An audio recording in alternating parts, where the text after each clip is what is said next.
თავი მე-12. ელაპარაკა უფალი მოსეს და უთხრა: ელაპარაკე ისრაელიანებს. თუ დედაკაცი დაორსულდება და ვარს გააჩენს, შობის შემდეგ 7 დღეს უწმიდურია იგი. როგორც წიდოვანობის დროს ისე უწმიდურდება. მე-7 დღეს უნდა წააჭრან ბავშვ ჩუჩა. 33 დღის მანძილზე უნდა დარჩეს ქალი განწმენდის სისხლში. წმიდას არაფერს შეეხოს, არც ტაძარში არ შევიდეს, ვიდრე გაწმენდის ვადა არ გავა.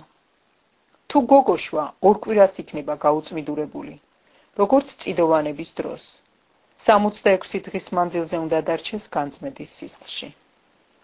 როცა გავა ვადა გაწმენდისა ვაჟისათვის თუ გოგოსათვის, მიიყვანოს მღვდელ სადღესასწაულო კარავთან 1 წლიანი ბატკანი აღსავლენად და მტრედის ხუნდიან გვირით ცოდვის გამოსასყიდად. მღვდელი შესწირავს ამას უფლის წინაშე. გამოითხოვს მისთვის შენდობას და განიწმინდება ქალი წიდოვანებისგან. ეს არის ვაჟისა თუ გოგოს შობის წესი.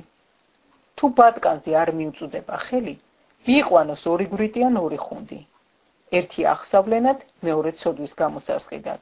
მღვდელი შენდობას გამოითხოვს მისთვის და გაწმიდავდება ქალი.